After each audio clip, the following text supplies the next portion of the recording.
غلط سنا ہے آپ نے کہ اللہ جب کسی سے ناراض ہوتا ہے تو سجدے کی توفیق چھین لیتا ہے۔ اللہ ناراض نہیں ہوتا بھائی، اللہ دینے والوں میں سے ہے، لینے والوں میں سے نہیں ہے۔ اگر اللہ صرف کچھ گناہوں کی وجہ سے،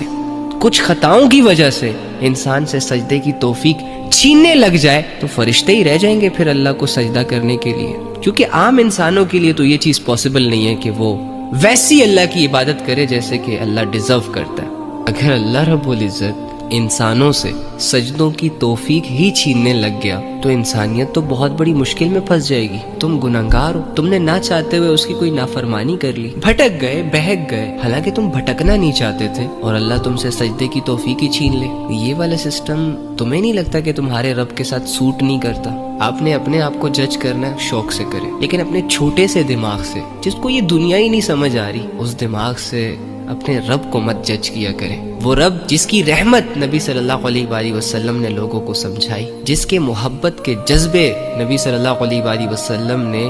لوگوں کے دلوں میں ڈالے، اس رب کو اتنے تنگ زاویے سے نہ جج کیا کریں۔ جس دن تمہیں یہ یقین آ گیا نا کہ تمہارا رب باوجود اس کے کہ تم گناہگار ہو، بدکار ہو، تم اس سے دور جا رہے ہو، لیکن وہ رب تم سے اس کنڈیشن میں بھی راضی ہے، سٹل تمہارے گناہوں کو معاف کرنے کے لیے تیار ہے، تو پھر اللہ کی محبت میں تم سب کچھ چھوڑ دو گے۔